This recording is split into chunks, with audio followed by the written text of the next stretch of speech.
Saludos, camarada de produceaudio.net. Si tienes dudas acerca de cuál es el mejor micrófono para ti, o si tienes dudas acerca de cuándo elegir un micrófono dinámico o cuándo elegir un micrófono de condensador según lo que quieras grabar, incluso si estás pensando en comprar un micrófono para tu podcast o para tus audiolibros o para tu home studio para grabar tu música y tienes dudas acerca de si elegir un micro dinámico o un micro de condensador, sin duda este vídeo es para ti, porque hoy vamos a hablar de las principales diferencias entre un micrófono dinámico y un micrófono de condensador. Vamos a hablar de cómo funciona cada uno, vamos a hablar de cuál es mejor para según qué situación y voy a intentar ayudarte con los detalles que tú debes tener en cuenta a la hora de elegir un micro dinámico versus un micro de condensador. Y deberíamos empezar por entender que no solo tenemos a nuestro alcance micros dinámicos o micros de condensador, es verdad que hay micrófonos de cinta, hay micrófonos de válvula, hay micrófonos shotgun, micrófonos lobares, micrófonos de pinza, es decir, que hay un montonazo de micrófonos diferentes en el mercado que tú puedes comprar a día de hoy. Pero es cierto que probablemente el 95% de las situaciones reales de grabación a las que te vas a enfrentar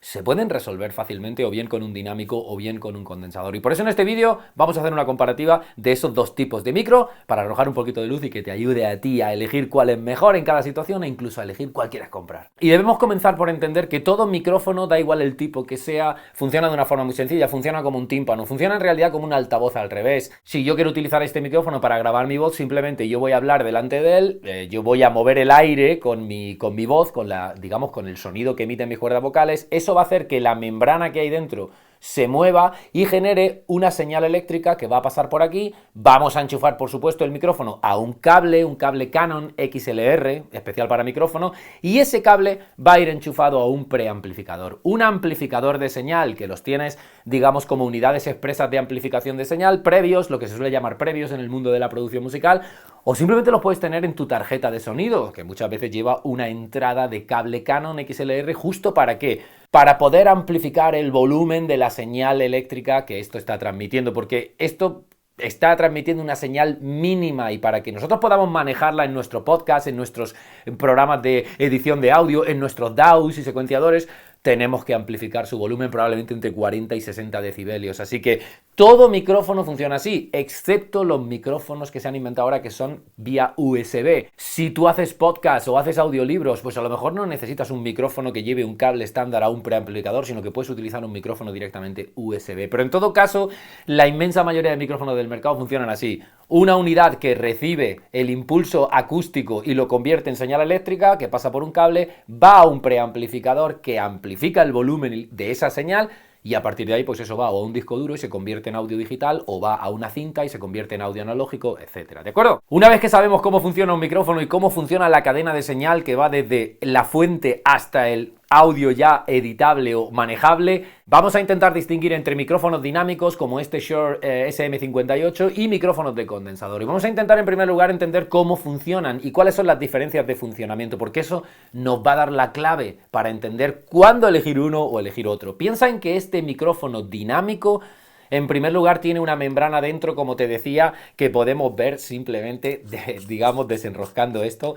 Esto tiene una membrana aquí que vibra, como te decía, cuando el aire pega y cuando el aire la mueve, ¿no? Como si fuera el tímpano de una oreja, y esto convierte esa vibración a una señal eléctrica. Pero este micrófono realmente no necesita ningún tipo de electricidad, la fabrica él. Quiero decir que no hace falta alimentarlo de ninguna forma para que funcione. Eso sí, esta membrana es realmente dura, es una membrana a la que le cuesta excitarse. Por eso un micrófono dinámico normalmente es un micrófono que vas a necesitar que la señal esté muy cerca, es decir, que la fuente emisora esté muy cerca. ¿Por qué? Porque no tiene mucha sensibilidad. Dado que tiene una membrana muy dura, es un micro muy robusto, lo puedes tirar de un avión y sigue funcionando, pero no tiene una sensibilidad especialmente alta. Por otro lado tenemos los micrófonos de condensador, como este AKG C4000B, en realidad es una marca y un modelo, pero hay millones de ellos.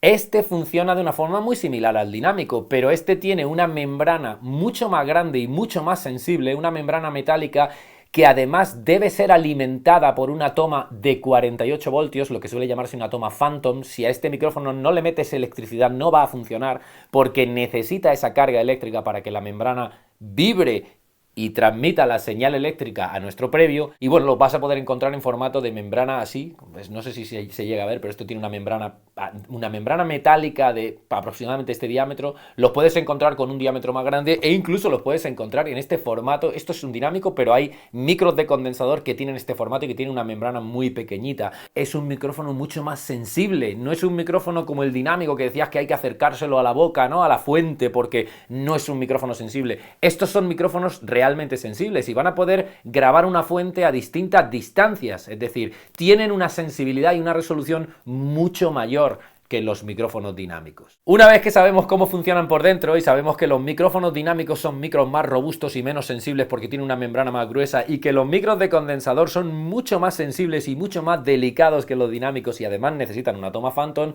deberíamos pensar en, bueno, ¿cuál es ideal para cada situación de grabación? Porque realmente no hay uno mejor que otro. Es decir, no un micrófono de condensador es mejor que un micrófono dinámico. Todo depende de la fuente que quieras grabar, del entorno de grabación que tengas y del resultado que quieras obtener. En primer lugar, el micro dinámico, al ser tan poco sensible, es un micro ideal para, por un lado, señales que tienen mucho volumen, un ampli de guitarra, una caja de batería, es decir, señales que tienen digamos, un volumen brutal. Como este es poco sensible, pues no va a reaccionar demasiado y va a poder grabar esas señales de forma óptima. Además, estos micrófonos suelen tener un patrón polar cardioide, que significa que van a apuntar a lo que tienen delante y van a rechazar lo que tienen detrás. Por eso estos son micrófonos ideales para el directo. Este es el estándar de los conciertos. Todo el mundo, casi todo el mundo utiliza un dinámico para cantar, en especial micros de este tipo. ¿Por qué? Porque es muy fácil ponérselo al cantante y que rechace lo que viene del monitor y así evitamos que acople. Además, al ser tan poco sensible, los músicos que hay detrás no se cuelan, porque como están lejos, no excitan la membrana y entonces el micro es ideal para aislar el ruido que hay fuera y quedarse con lo que tiene cerca. Por otro lado, los micrófonos de condensador, al ser tan sensibles, como te decía antes, no tienen por qué estar pegados a la fuente que está grabando. Se pueden utilizar así, por supuesto, pero pueden trabajar a una distancia mayor. La ventaja que tiene eso es que van a tener, digamos, muchísima más precisión y la señal probablemente además va a ser más amplia en el rango de frecuencias, van a tener probablemente más resolución de grave, más resolución de agudo que tiene un dinámico, ¿no?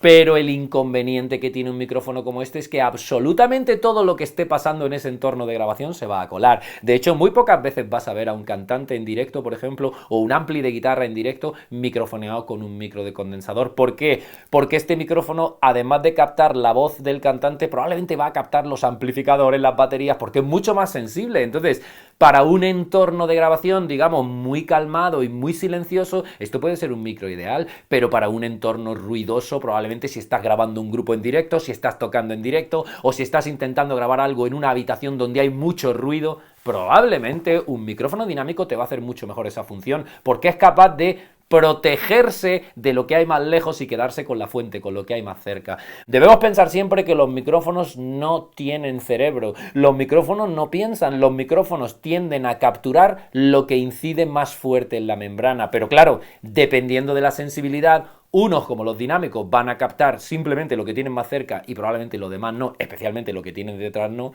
Los micros de condensador, además de captar lo que tienen más fuerte, van a tener más capacidad de captar otras cosas que no son señales tan intensas, pero que podría ser un problema a la hora de grabar, porque probablemente serían ruido, ¿no? Serían algo que tú no quieres capturar con el micrófono. De hecho, como te decía, probablemente los micrófonos dinámicos tienen menos resolución en el grave y en el agudo, suenan un poquito más opacos. Los micrófonos de condensador tienen una resolución más alta en el espectro de frecuencias, es decir, cubren más rango, luego tienen probablemente, digamos, te van a entregar una señal más completa. Pero cada uno de estos micrófonos tiene unas especificaciones técnicas del propio fabricante, porque además muchos de ellos tienen cierta coloración. A veces por la propia vibración del micrófono se genera coloración en ciertas frecuencias. Y es muy bueno que cheques los manuales de instrucciones de cada uno de los micrófonos que tengas a tu disposición para entender dónde rinden mejor y dónde rinden peor, porque ese puede ser otro de los, digamos, de los motivos para elegir uno o elegir otro. De hecho, una vez que conoces cómo funcionan por dentro, que conoces incluso cómo reaccionan al sonido y, digamos, ¿En qué situaciones podría ser ideal un dinámico y en qué situaciones podría ser ideal un condensador? Lo que tienes que pensar a la hora de elegir el tuyo, o bien porque quieres comprarlo, o bien porque estás grabando algo y dices, ¿esta señal con qué debería grabarla? ¿Con un dinámico o con un condensador? Pues piensa en lo que te he dicho, piensa en que por un lado, si tienes una señal con muchísima intensidad, a lo mejor un micrófono dinámico va a ser mejor que un condensador. De hecho, a esto si le metes una señal muy fuerte, te puedes cargar la membrana, es decir, es tan sensible que hay que tener un cuidado especial con él. Sin embargo, si quieres grabar una señal con muchísima precisión, una señal más flojita como una voz o como un violín o como, no sé, una guitarra acústica, a lo mejor quieres utilizar un microcondensador para aprovechar esa resolución que tiene y tener una señal lo más realista y lo más natural posible, que probablemente un micrófono de este tipo pues no va a acertar a darte esa resolución. Es verdad que para voces cualquiera de los dos vale, ambos están diseñados para capturar la voz humana de una forma óptima. ¿Qué pasa? Que uno vas a poder hablar a esta distancia y el otro te lo vas a tener que pegar a la boca porque es menos sensible, pero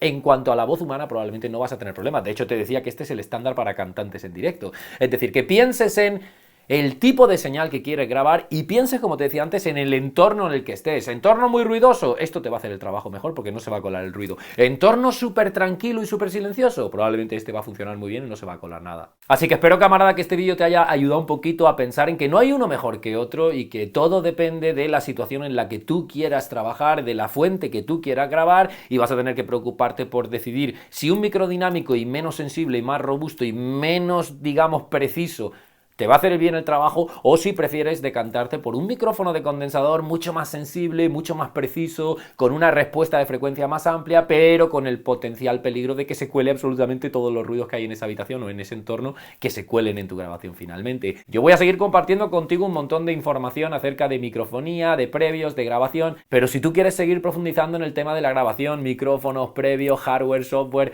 si te interesa dar un pasito adelante y conocer un poquito más hasta que llegue el próximo vídeo, no lo dudes, descárgate la mega guía de grabación que he preparado para ti. La tienes, por supuesto, de forma gratuita en el enlace que está apareciendo en pantalla, produceaudio.net/grabación, y en ella vas a encontrar un montonazo de información en un formato muy pequeño. Yo la he llamado mega guía justo para eso, para incluir un montón de información relevante, pero que no sea un libro que te tengas que leer, sino que sea un PDF accionable y muy sencillo. Vas a encontrar información acerca de el protocolo completo que sigo yo para llevar una grabación de principio a fin con mis clientes. Vas a encontrar una checklist que se llama 10 pasos que debes dar antes de grabar, que te va a venir muy bien. Vas a encontrar también información acerca de cómo puedes crear una plantilla de grabación específica para cada una de tus sesiones y que así tengas todo bajo control antes de llegar al día de la grabación. Y en definitiva tienes ahí un montonazo de información que yo he aprendido por las malas en 25 años de andadura que llevo en esto de la producción musical y de la grabación de audio. Así que lo tienes todo en produceaudio.net/grabación. Y por supuesto, antes de cerrar el vídeo, déjame tus comentarios debajo de este vídeo. Cuéntame si tú tienes un micro dinámico, si tienes uno de condensador, en qué situaciones prefieres utilizar un dinámico, en qué situaciones prefieres utilizar un condensador. Cuéntame tus experiencias con la microfonía, comparte conmigo, con el resto de la comunidad, tus ideas, porque seguro que nos ayuda a crecer y a mejorar a todos. Nada más por mi parte, camarada. Nos vemos en produceaudio.net, en las redes sociales o donde tú quieras. Que tengas un gran día. Chao.